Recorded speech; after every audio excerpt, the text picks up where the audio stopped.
말씀드렸고요. 유월절 그리고 초실절 말씀을 드렸어요.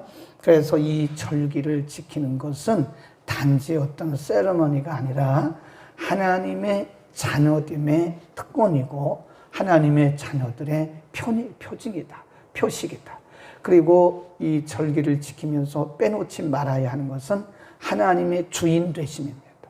우리가 감사절을 지키든 주일을 지키든 또 맥주감사절을 지키든 성탄절을 지키든 우리에게 반드시 기억해야 할 것은 사람이 그 절기의 주인이 되서는 절대 안 돼. 하나님의 주인 되심을 인정하는 것이다. 우리가 하나님의 자녀됨의 표식이다. 그 다음에 오늘 본문에서는요, 그런 안식일을 7번을 지냅니다. 15절에 보면 안식일 이튿날 곧 너희가 요제로 단을 가져온 날부터 세워서 7안식일의 수요를 세워서 제7 안식일 이튿날, 그럼 뭐예요? 50날이죠. 50날. 50번째 되는 날. 50번째 되는 날을 계수하여 새 소재를 여호와께 드려라. 그러니까 첫 곡식을 드린 날부터입니다. 첫 곡식을 드린 날부터 7안식일 그리고 그 이튿날, 그러니까 50번째 되는 날을 얘기하는 것이다. 그래서 이걸 뭐라 그러냐면 77절 그럽니다. 77절. 안식일이 7번 한다. 77절 그러고요. 그래서 이제 이 77절을 신약에 와서는 뭐라 그러냐? 50번째 날이니까 오순절 그럽니다. 77절 혹은 오순절이라고 한다. 첫 곡식을 드리고 나서 50번째 되는 날, 그때에 77절을 지켜라. 77절을 지키는 방법도 거기 보면 21절에 보면 너희는 거하는 각 처에서 대대로 영원히 그랬습니다. 각 처에서, 각 사람이 거주하는 그곳에서, 그리고 대대로 일회적으로 끝나는 것이 아니라 영원히 지켜라. 근데 이것이 영원이란 말은 지금 모세를 통해서 말씀할 때 모세 시대잖아요. 근데 영원이란 말은 오늘날 우리에게 와서는 신약 시대란 말이에요. 그러면 신약에 와서는 이 절기의 신약적 의미를 반드시 알아야 됩니다. 네, 유월절은 유월절대로, 안식일은 안식일대로, 이 초실절은 초실절대로, 또 77절은 77절대로의 신약적인 의미, 예수 그리스도를 중심으로 한 신약적인 의미 뭐냐? 잘 들어보세요. 초실절은 우리가 고린도전서 15장에 보면 예수님을 뭐라 그래요? 부활의 첫 열매 그러잖아요. 부활의 첫 열매. 그래서 이 초실절은 오늘날로 말하면 예수님의 부활주일, 부활을 상징한다. 그렇게 보는 거예요. 그 다음에 예수님께서 부활하시고 그리고 40일 만에 승천하셨잖아요. 그리고 열흘 만에 예수님이 오셨어요.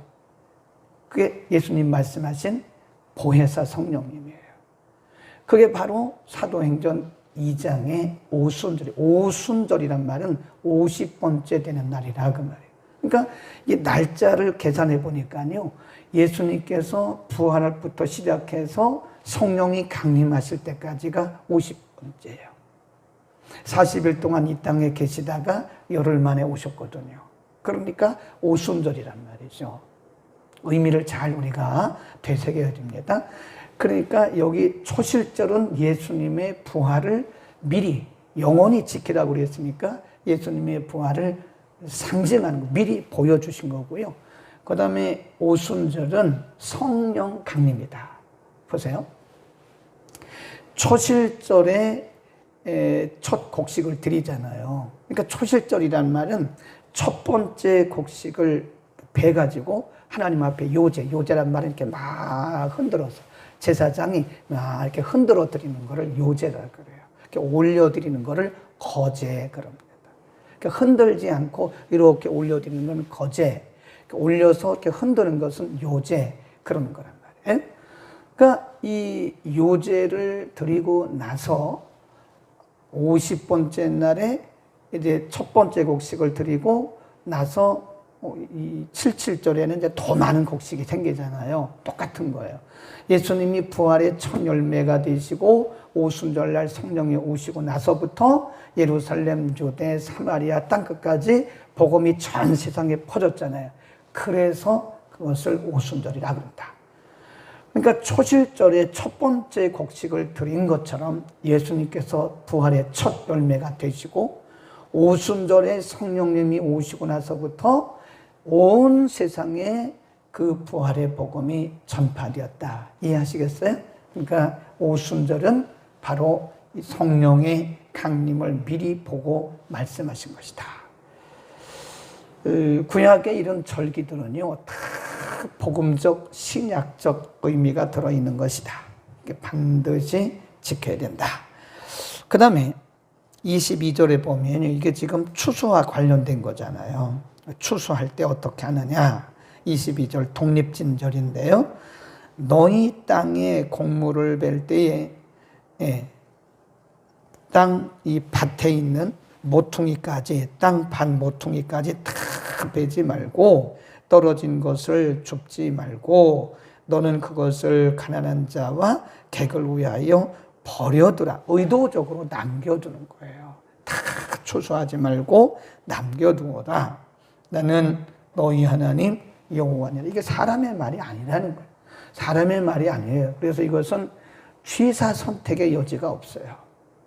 하나님의 명령입니다. 그래서 이 초실절이든 77절이든 곡식을 거둘 때 일부의 모퉁이 일부를 남겨둬야 돼요.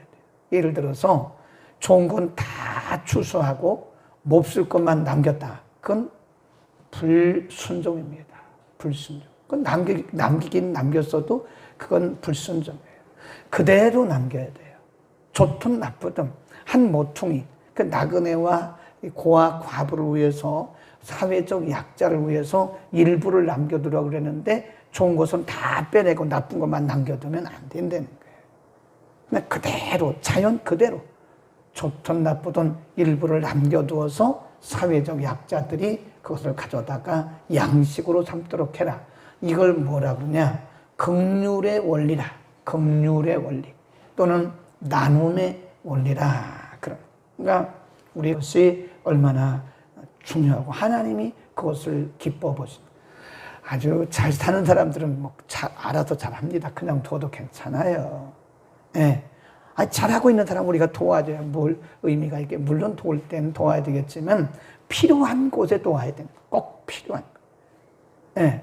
꼭 필요한 곳에 돕는 것. 그래서 사회적 약자를 돌보라. 사회적 약자가 누구예요? 고아, 과부, 나그네. 나그네가 외국인이에요. 외국인. 손님. 그래서 이런 분들을 도우라는 거예요. 의도적으로 남기라는 거예요. 그 다음에 23절부터 25절은 나팔절이라고 합니다. 거기다 써놓으세요. 나팔절. 15절부터 22절은 77절, 오순절. 23절부터는 나팔절입니다. 여호와께서 모세에게 일러 가라사대 24 이스라엘 자손에게 고하 이르라 7월 곧 그 달 1일로 안식일을 삼을지니 이는 나팔을 불어 기념할 것. 그래서 나팔절인 거예요. 그러니까 소뿔로 된 나팔, 양각, 뿔로 된 나팔 이런 걸 가지고 길게 나팔을 쭉 울려보는 거예요. 그게 나팔절입니다. 그날은 뭐예요? 아무 노동도 하지 말라는 거예요. 아무 노동도 하지 말고 여호와께 화제를 드려라. 나팔절. 그 나팔절의 의미는 뭐냐?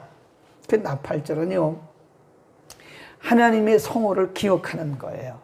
온 백성들 가운데 그들이 산 곳에 양각 나팔로 뿌 하고 불어요. 나팔 보셨어요? 뿌, 그게 무슨 멜로디도 없어요. 그냥 뿌 하고 불어요.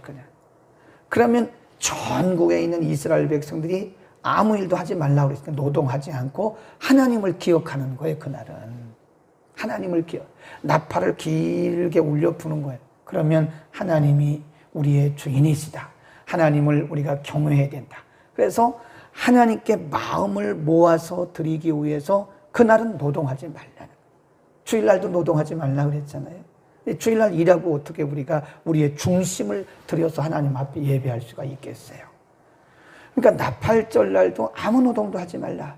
6월절 날도 아무 노동도 하지 말라. 우리 어제 공부했잖아요. 어제 본문에 나오잖아요. 아무 노동도 하지 말고 대대로 각처에서 영원히 지키라 그랬어요. 그 신약에 와서 나팔은 뭘 의미하느냐? 하나님 앞에 올려드리는 찬양과 경배 그리고 기도를 상징하는 것이다. 그런 얘기입니다. 우리가 하나님 앞에 찬양을 올리는 것은 노래하는 게 아닙니다. 노래하는 게 아니에요. 하나님의 하나님됨을 높여드리는 거예요. 하나님의 거룩한 그 성호를 우리가 찬양으로 높여드리는 그게 바로 우리의 찬양입니다. 찬양은 잘하고 못하고가 중요한 게 아닙니다. 우리의 중심을 바쳐서 그분을 인정해 드립니다. 예, 우리 찬송가의 40장에 보면 주님의 높고 위대하심 그거 있잖아요. 내 영혼이 찬양. 이게 나팔 부는 거예요 지금. 주님의 높으신 그 성호를 올려드리는 그게 바로 나팔 부는 거예요. 하나님 앞에 우리의 중심을 다해서 그분의 거룩한 성호와 하나님의 하나님됨을 인정하고 고백하는 우리의 고백. 이게 나팔절입니다. 나팔이에요. 고백. 기도도 맞아요. 여러분 기도라는 게 뭘 자꾸 요구만 하는 게 기도가 아닙니다. 네. 제가 영옥이 이런 기도를 하니까요. 자기가 필요할 때는 막 집중 기도합니다. 응답받으면 기도 안 해요. 그래서 그게 동양 종교적인 그런 기도입니다. 그러니까 뭐가 필요할 땐 집중 기도, 작정 기도 하잖아요. 40일 작정 기도, 뭐 다니엘 기도, 3주 기도. 그리고 자기 필요가 다 이제 채워지잖아요. 그런 기도 안 해. 그래서 그런 기도를 해서는 안 된다는 거예요. 기도는 생활화해야 되는데, 그래서 이분들의 기도를 보면요. 제일 먼저 나오는 게 뭐냐면 찬양과 경배. 주님 사랑합니다. 주님 높여드립니다. 주의 이름을, 하나님의 이름을 막 불러요. 나의 왕이시여. 주님은 나의 왕이시여. 고백을 하는 고백. 뭐 처음부터 막 이것도 주시고 저것도 주시고 그런 게 아니라 주는 나의 반석이십니다. 다윗의 시편을 보세요. 거기 뭐 달라고 막 그랬습니까? 그게 아니잖아요. 주는 나의 주인이십니다. 반석이십니다. 주는 나의 구원이십니다. 그러니까 사울왕으로부터 그렇게 쫓기는 삶을 살면서도 하나님은 사울에게서 저를 구해주세요. 다윗이 그렇게 기도한 적 보셨어요? 그렇게 기도하는 하나님이 나의 원수들로부터 구원해달라 그런 기도를 하기는 했지만 사울의 이름을 콕 집어서 말하면서 하나님은 사울로부터 저를 구원해주세요. 그렇게 기도한 것은 제가 볼 때 많이 없어요. 그때 주는 나의 구원이지요. 그 안에 다 들어있는 거예요. 주는 나의 반석이시요. 그 안에 다 들어있죠. 주는 나의 피할 바위십니다. 주는 나의 전부이십니다. 그리고 주를 고백하고 찬양, 그게 나팔을 부는 거예요. 아멘. 오늘도 신령한 나팔을 많이 봅시다. 하나님을 높여드리고 찬양하고 그분 앞에 고백하는 것. 주님을 높여드리는 그게 진짜 찬양. 그게 진짜 기도예요. 주님을 높여드리는 것. 네, 아멘. 우리는 날마다가 나팔절입니다. 날마다 주의 이름을 높이고 날마다 주님 앞에 고백하고 주님 앞에 기도하고 찬양하는 이것이 날마다 하나님의 백성들 각처에서 대대로 영원히 지키라고 그랬으니까 우리는 오늘도 나팔절을 지킵시다. 딱 정해서 하지 말고 매일 매 순간마다 기도하겠습니다. 걸어가신 우리 아버지, 오늘 초실절을 지킴부터 시작해서 77절 그리고 오순절에 대해서 상고했고 나팔절에 대해서 상고했습니다. 우리의 필요에 따라 기도하는 것이 아니라 물론 하나님 우리의 필요를 구하기도 하지만 하나님의 위대하심을 높이고 찬양하고 경배하고 고백하는 우리의 삶이 되게 하여 주옵소서. 우리가 필요할 때는 집중적으로 기도하고 우리의 필요가 다 충족이 되면 기도를 쉬는 그런 우리의 삶이 아니라 각 처에서 대대로 영원히 지키라고 말씀하신 하나님, 그 절기가 무엇이든 우리의 삶 속에서 영원히 우리의 생명이 단 그날까지 첫 천국을 바라보며 주의 백성들로서 귀한 절기, 귀한 삶을 살아갈 수 있도록 은혜를 더하여 주옵소서. 우리의 삶이 기도가 되게 하시고 우리의 삶이 예배가 되게 하시고 우리의 삶이 고백이 되게 하여 주옵소서.